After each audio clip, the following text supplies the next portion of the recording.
Welcome back, everyone, to another episode of the Contagious Culture podcast. I'm your host, Kyle King, and the goal of this podcast is simple: to help you create ecosystems and environments where people thrive. Look, I have one of my friends here today. She is absolutely insane, amazing in all the things, and we were having such a great conversation behind the scenes.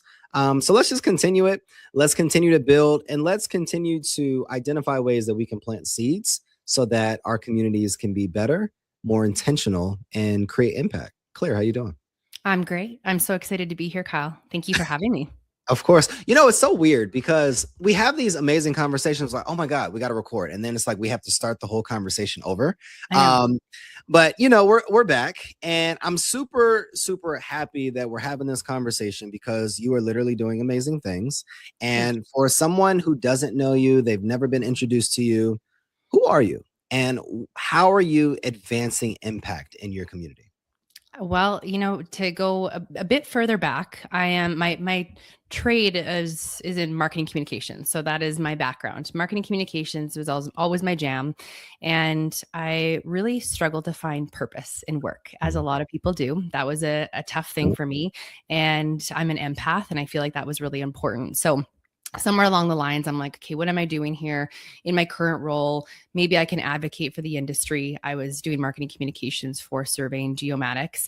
And then in May 2023, my daughter was diagnosed with stage 4 cancer. She was 5.5 years old. So my climbing of the corporate ladder was quickly put on hold for good reason. And wouldn't you know, that purpose landed in my lap. So I now have the Strong Like Sloane Foundation, which is a foundation here. I'm in Canada, Calgary, Alberta, Canada, and we raise money, advocacy, awareness for pediatric cancer research and initiatives. And then on the side, I do speaking because I feel like if I can use my skills and abilities to inspire even one purpose, then I've done my job. And I hate to say everything happens for a reason, because I don't know why kids get cancer. I don't think there's a reason, but for me, it was finding some purpose in my life, and that's my reason. Let's just stay there for a second. And I really appreciate so much how vulnerable, how transparent and authentic you are, and how much of a light you are as well. But there's somebody out there that really has experienced something, that has lived a story, but they don't feel led or courageous enough or bold enough to share it. And not just share it, but build an organization like you have that is leading this work. What would you say to that person? I would say to take the pressure off yourself for that exact reason, though, because I feel like people have seen what I've done, and it's incredible. I'm not going to toot my own horn, but it is crazy what we have done in less than 3 years, all while my daughter was going through cancer treatment.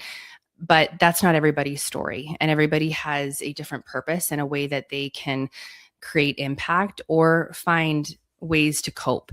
So for me, if I'm being completely honest, when I started the Strong Like Sloane Foundation, it was just a distraction for me. I am, again, marketing communications professional by trade. And for me, I just needed something to pull me away from the obsession at 1 a.m. that, going down the Google path of statistics and clinical trials and all of that. So for me, I found purpose in that distraction, and it's just evolved from there.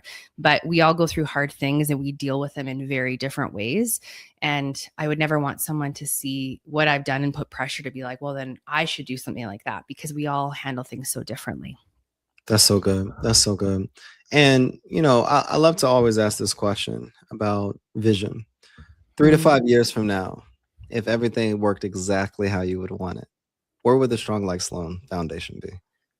Oh, in a perfect world, In a perfect it wouldn't. world. In a perfect world, the Strong Like Sloane Foundation wouldn't have to exist, because we would find a cure and we would end pediatric cancer. So that is a big, bold vision, but it is incredible what we're seeing in the world and the advancements we're making. I don't think we're far off. I don't think we are. So that would be my vision, is that ideally the Strong Like Sloane Foundation doesn't exist.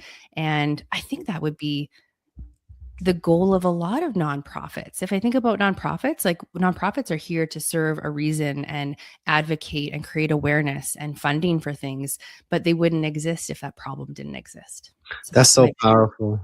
That's so powerful, Claire. And I want to take a second to just highlight that, because I think that a lot of times I've been hearing this conversation a lot, and I agree with it on one hand, that we have to start building businesses to scale, to sustain, and all of these different things. And nonprofit is just a tax status, and we have to look at it like a business.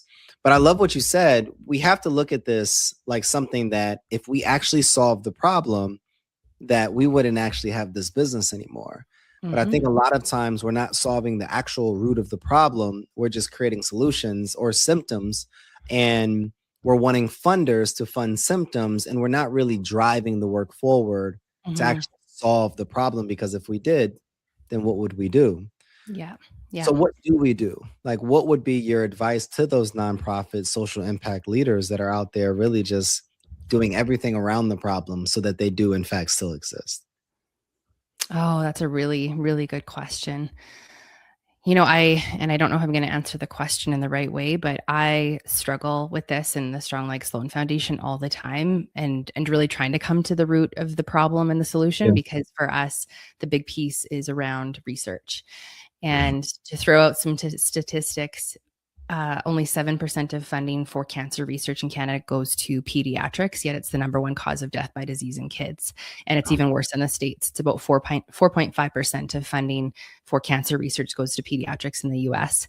And it's hard. Like, that's a hard problem to solve. It's Yeah. hard to try to find solutions and cures for cancer. And research is a really hard thing to fund for. If there are other nonprofits that are listening to this, I think it's one of the hardest things, because it's Yeah.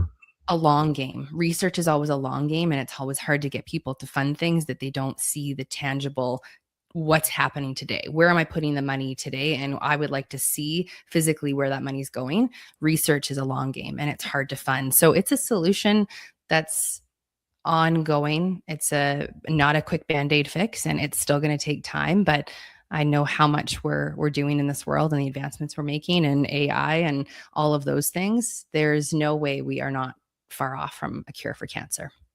I really appreciate you saying that. And, one thing that I love about your background is that it's versatile.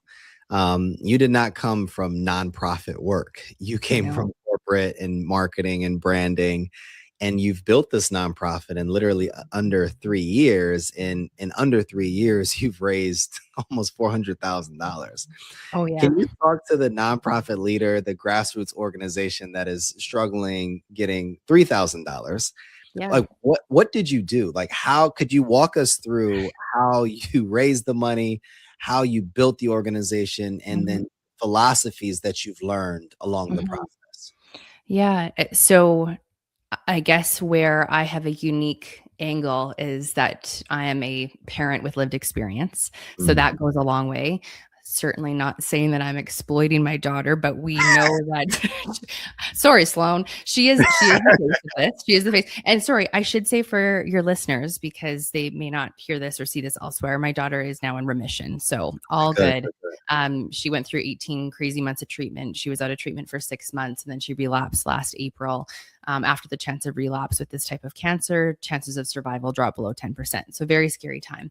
But she went through another 7 months of treatment, and then she got clear scans at the end of October. So we've got our fingers crossed, prayers, all the things. So wanted to give that background. But I love that.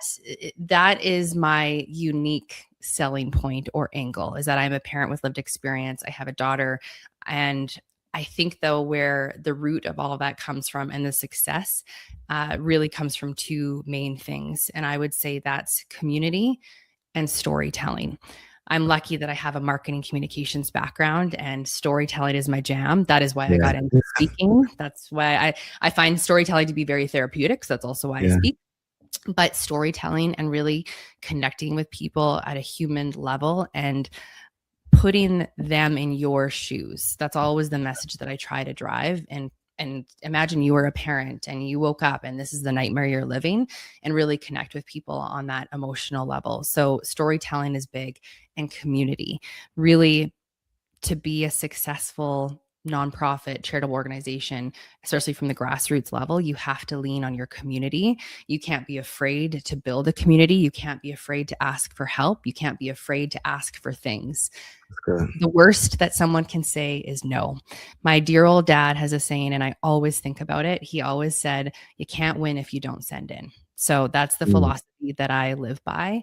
So community and storytelling have been huge for us and for our success in, under 3 years. Let's break down stories for a second, because I think that we hear the word storytelling and we understand how important it is, especially within this industry. But how do we actually tell stories? Put your marketing and your branding hat back on, because Mhm. what if I'm not the mom? What if I'm not the dad or the person that Mhm. is directly affected? Yeah. How do I still frame and capture the hearts and minds of people and share a story that can lead people to take some form of an action?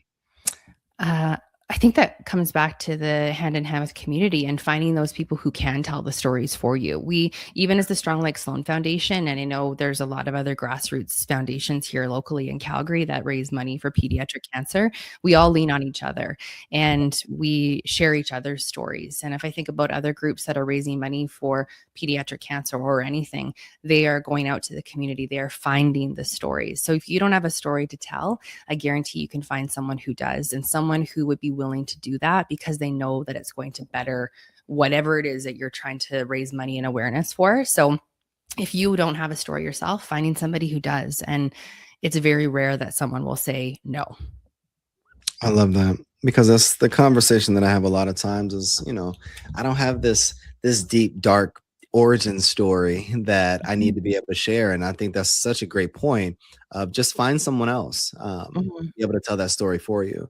Yeah. And your story of how you're turning adversity into action and leading with heart is something that I absolutely love. What does that look like? Like, what does it mean to turn adversity into action and to lead with heart? Hmm. Really good question. Hmm. For me, I believe I've always tried to see, sorry, I shouldn't say always. I dealt with a lot of anxiety as a kid and into my early adult years, but through the last 3 years in this journey, I've really tried to see challenges as opportunities for growth. And that is the mindset that I've had. And that's where I lead. I lead from that view and that angle that just because we're going through hard times and we're going through some pretty bad current positive things from this, I found a lot of blessings throughout life's battles. And that's where I try to lead. And I try to lead from a place of what if it all works out? We all go to this negative mindset. We all go there when things are hard. We go to the worst case scenario, we spiral, and we're looking to the future and all the what ifs. But Yeah. I have a sign that's right on my front door. As soon as we walk into our front entrance, it says, what if it all works out? And I think that's a great reminder. And that's what I try to lead with everything I do, is that mindset, because it could all work out, and we should really have that mindset and think that way. What if it all works out? Let Yeah, me ask you write it that. down. Write it down. Let me ask you that, Claire. What if it all works out? Yeah. What if What it all then? works out? What would that look like for Yeah, me? what would that look like? Sloane lives a long, beautiful, healthy life. I'm gonna get emotional. And I just get to see what that looks like for her and growing up, and what it looks like for us to not struggle and fight for funding for pediatric cancer for these kids, and for the kids who do get cancer, assuming there's no cure in the next 3 to 5 years, the kids that do can go on and live long, beautiful, healthy lives because we've found treatments that aren't ruining their bodies. And we just live an abundant life as a family, whatever that means for us. That's what if it all works out. And that's, I, I try not to get hung up on statistics. It's hard not to when Mm. you have a child who's battling cancer or any medical thing. We all go to Dr. Yeah. Google. It's the worst thing. But again, going back to my point around, Sloane, with after relapse, the chance of survival drops below 10%. But then I remember there's that 10% for a reason. And she has Mm. her own story, and she could be in that 10%. So that's that's what if it all works out for me. Let me ask you this, Claire. What kept you going? Like, I recognize building the organization was something Mhm. that was a beautiful distraction that ended up working out. Mhm. But for that mom or that dad or that guardian that is experiencing something like this right now, what kept you going, and what would be your message to keep them encouraged and keep them working towards this belief that you've developed? Mm. What kept me going was that I knew that if I gave up or if I was always sad, like to me, that's not keeping going. To me, that's stopping. That's not moving forward. To me, like sitting in the negative and always worrying about what's not in my control, that would be a much harder life. Like I saw what that looked like. Mm, I came across some families early on in our early cancer days. Maybe I still had a bit of a rainbows and unicorns mindset at that point. There were a mm, lot of seasoned families that were in it, and I saw the negative. I saw the mm, sadness. Like they never came out of that. And I know it's really hard for anyone to think like, well, how could you not be negative if your child's going through cancer treatment or anything correct. medical? But I saw what that looked like. And I knew that I couldn't live like that. I do believe that, it's hard to be positive when things are shitty, pardon my language. It's Yeah. hard to be um, optimistic and have that what if it all works out mindset. And it's hard to be grateful when things are going wrong. It's hard, but what's harder to me is living a life of sadness and why me Mm, and always doing about things are not in my control. So that's what kept me going. I just knew that I wouldn't survive, let alone or thrive, let alone survive if I didn't have that mindset. So that's what kept me going. I knew I couldn't go the other way. I love that. And it's worked out. And you've built something that is built to last, is what I like to call it. What's one unexpected lesson, though, that you've learned in this season, in this process, whether it's through building the organization or through the unbecoming and then becoming process Mm. you had to go through as well? For me, the biggest lesson I've learned is more of a personal lesson. And that's that you don't know how capable you are until you're asked to be capable. And I know there's a very similar saying out there about strong and how strong you are. But for me, it's about being capable. And before my daughter was diagnosed, a few years before she was diagnosed, one of my good friends had her husband going through cancer treatment. He sadly passed away. But I remember seeing her and her strength, and I would be the one that was in tears when I was talking to her, and she was just so strong, so stoic, and that made me think of her. I'm like, you don't know how capable you are, because I always thought to myself, I could never do that. I remember thinking that I could never go through this. I could never be the wife who has a husband going through cancer or a child. If you had told me that, I would have been like, I will crumble. I will crumble and I'll not get through. I will Yeah. crawl up in my bed and you will not see me. But you don't know how capable you are until you're asked to be capable. And like I said, dealt with a lot of anxiety as a kid. So I've surprised myself with how well I've handled it. But one thing that I wanted to highlight is that often when you talk to people who are going through hard things, when asked how they're handling it, they say, I had no choice. Mm. And I hate that, because I do believe we have a choice, right? We're handed the cards that we're handed and we're dealt the cards that we're dealt. It is what it is. But you do get to choose how you want to show up. Sure, you have to sleep and you have to eat. And if you have kids, you should probably feed them too. But Yeah. if you Probably. probably should take care of your kids.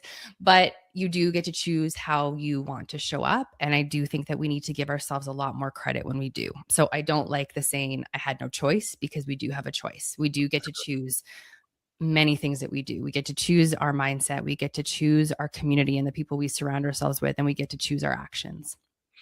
I want to lay there. I want to just talk about community Mhm. because it's been coming up a lot on conversations, but I think that every moment that's taken me back, that I wanted to think in my mind that I had no choice but to keep moving forward until you just broke that down for me.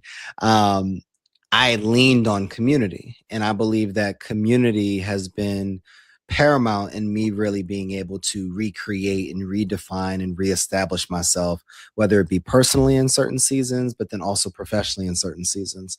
How Mhm. important is community, whether it's building an organization, building yourself, and just Mhm. recreating your own season? Mhm. Well, community was key for us. Yes, building the organization. I should mention that I don't ask for nearly as much as help as I need to when it comes to Strong Like Sloane. It's something about, I'm great at delegating at work because I'm like, this is your job. You get paid to do Yeah. this. But getting people to volunteer, it's not hard. Like, don't get me wrong. People want to help and they're always like, how can I help? When can I volunteer? And I'm like, no, it's okay. I got this. And meanwhile, I'm like doing all these things. So I will be the first to admit, when it comes to Strong Like Sloane, I feel like I need to say it here and now. I will ask for more help with Strong Like Sloane Foundation initiatives because I don't do it enough. But in my personal life, I definitely do. And that was something that we wouldn't have survived without community and help while Sloane was going through treatment. There were times when she was in for high dose chemo and we were in the hospital. She stayed in the same tiny little hospital room for 6 weeks, one time for high dose chemo and stem cell transplant. She couldn't leave the room. We had to be very careful with who was in and out because she was quite immune compromised. But my husband and I would not have survived. He kept working. He had a very flexible employer, which was great. I took time off work, but we had, whether it was my mom, my mother-in-law, my sister, my best friend, come to help and spell us off when we needed that. And I needed that from a mental health standpoint. I needed to be able to leave and get out of that room. So community was big and asking for help was huge. And what was really beautiful, again, finding the blessings out of life's battles with all of this, is a new community that surrounded us. And it was like one big warm hug from all of these people and strangers that I'd never met before. And tying it back to Strong Like Sloane initiatives, we had so many people, individuals who I've never met, no relation to whatsoever, volunteer things for raffles or raising money through their businesses. So it really, I'm gonna get so emotional this whole podcast. It restored my faith in humanity. Not to say that I was a cynical person and didn't believe that there was good out there, but it really elevated my feeling for humanity. And there are incredible people, and you just have to ask. And it's very rare when you're going through a difficult time or you're dealing with a nonprofit. It is very rare that people will say no if you tell the right story and surround yourself with the right community. Let me ask you this, Claire. I'm gonna give you a softer one. If you could leave, one guiding principle for emerging leaders, people that haven't had the different experiences in corporate, people that haven't been in the nonprofit industry for decades, but those emerging leaders that want to make a change, that want to make a difference in their communities, but they're navigating adversity, what would that guiding principle be for them? My guiding principle would be to let go of what you can't control and control what you can. There are so many variables out there that we can't control. And I think as emerging leaders, existing leaders, really anybody in life and in work, we can get so obsessed over things, especially in nonprofit where you're trying to make a difference and you are out there and you're hitting the pavement and trying to share your story. But there's a difference between being informed and obsessed. And there's a lot of obsession out there for sure. So my biggest takeaway or a piece of advice would be to let go of what you can't control and control what you can, because once you let go of what you can't control, you actually feel so much peace. I can't tell you how many times I felt incredible amounts of peace throughout all of this where I really probably shouldn't have. And I felt very peaceful. And there's a lot coming from an anxious person. So I felt very at peace by letting go of what I couldn't control, which for me was Sloane's cancer and her treatments. But there's a lot of variables that I couldn't control in the pediatric cancer space, research space, funding space. But then once I focused on the things I could control, which were my thoughts, my community, and my actions, I was able to give that energy to those things. And that's how you make a difference. That's how we see progress. That's how you move forward. That's good.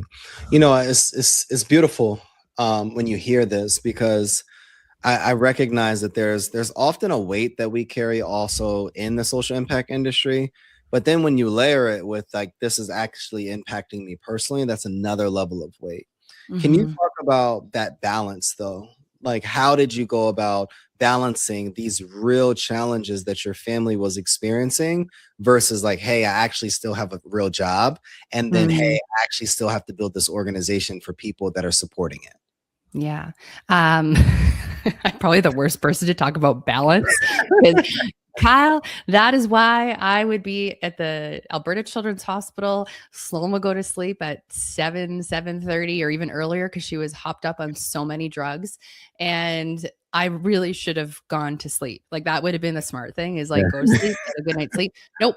I was the person who was up until 1, 2 in the morning, not watching some show, binge watching Love is Blind. I was sitting on my computer and Working. like really working on all of the things. So I I think now going forward, now that we are in a place of normal for us as a Yeah. family, whatever that looks like, now is my opportunity to find balance. So I don't have a magic wand or a piece of advice for anyone, because for me, the last 3 years have been very fight or flight. Mm, And for me, I don't think there was balance, and I would be lying if I said that there was. It yeah. was just about getting it done, doing the things. The one thing I think I will say that I really worked on throughout the last 3 years, which probably helped me find a little bit of balance, is I felt very empowered to say no and set boundaries. And that was the biggest takeaway for me. And that was probably the only way that I found any sort of balance, was being okay saying no. And I think I said to myself, it was this time, it was January 2025 when Sloan was out of treatment the first time before she relapsed in April. And I remember saying to myself, my plan for 2025 was that if it wasn't a hell yes, it was a hell no. I love So that is what I'm going to continue to think and hold on to going forward, because that's the only way I will survive and find any sort of sanity and balance with all of the things we have going on. I love that. I've heard that before, but implementing it and actually staying firm on it in your lives creates so much peace and freedom. It does. Um, and then it helps you recognize, unfortunately, how much you used to just say yes to, Yeah. and how stretched and tethered to other things that you were. Yes, everything, all the things. And you know what? I shouldn't say it shouldn't be a no to things. It's just maybe an adjustment, right? And it's doing things when it works for you, not selfishly. That sounds very selfish, but um, because there are certainly things that are, we don't want to do. So I can't say you Yeah. can't say no to everything, but just I think being a little bit more aware and self-aware of what your needs are is incredibly important. And anyone who works in nonprofit, like you said, you put so much, even if you don't have an emotional personal story like I do. Yeah. I've met so many wonderful people who are leading nonprofits, and they are so dedicated and pour their heart and soul into that. And you really need to prioritize yourself. That would be another takeaway that I would love for people to remember, is that being prioritizing yourself isn't selfish, it's strategic. So remembering that, and something that I adopted very early on when my girls were born, and it feels like it's an unpopular opinion, because when moms have babies, it's like, well, no, that's your priority, and you have to take care of them, which you clearly Yeah. do. But I adopted that mindset very early, that I was going to prioritize myself. So I was number one. I actually put my husband and my relationship with my husband second, because then third, if those two things are in line, everything else will just come naturally with the kids. Obviously, I loved on them and I supported them, and I showered them with love. Like, that's not what I mean, but I definitely prioritized myself and my relationship with my husband, and that served us very well going through treatment. And there is a very high divorce rate for families who are going through difficult medical things with their kids, Wow. and I'm very happy to say that we came out on top, and I think that we're stronger because of it. But that's because we had a solid foundation first. So, but back to how this connects to leaders. Again, nonprofit leaders are putting their heart and soul into things. So it's very important that they also prioritize themselves. There's somebody listening that is as inspired and motivated to go make some change like I am after hearing all of this today, Claire. What would be your message to them? If you had a mic and you had 60 seconds to transform those people that were called to listen to you, or that were in the audience that you got to just share something with, what would be your message? My message would be that we can do hard things. I look at my history and my life with anxiety, and I never thought I would be in the position that I'm in today. And I just wanted to remind everybody and inspire people that they can do hard things. And when they are facing challenges, if they just simply try to change their mindset, be grateful, put things into perspective, find people who are going to cheer you on, find those cheerleaders who will lift you up, you can do incredible things. And you are capable of more than you think you are. So that would be my message to anyone who's facing a challenge. We're all going to face challenges, whether it's work, life, health, relationships. It's what connects us as humans. But if we take control of what we can control, we can do really hard things. Claire, this has been a phenomenal conversation. I've definitely had to hold back tears because there's so much beauty in your story, not just for what you've done, but for who you've become. Hmm. And who you've become in the process is more capable, Mhm.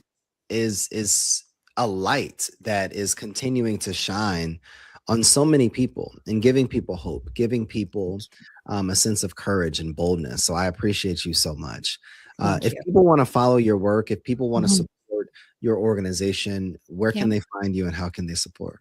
So we are on Instagram. We don't have a website yet for Strong Like Sloane, but they can find us on Instagram. So Strong Like Sloane, and Sloane is with an E. Or they can also follow along my personal account, which is the real Claire M. And I share a lot more motivational stuff on that side. So depending what they need, those are the two places to go. One of the questions that we always ask our listeners listening in is, what type of culture are you spreading? Claire is spreading a culture of hope. Claire is spreading a culture that action, intentional action, will be able to defy all of the adversity that you will be able to meet in your life. And that community, communication, as well as storytelling are the seeds that you need to plant to not just grow your organization, but to empower and advance the impact within your community. The energy you bring is the culture you create. It's another episode of the Contagious Culture podcast, and we will see you all next episode.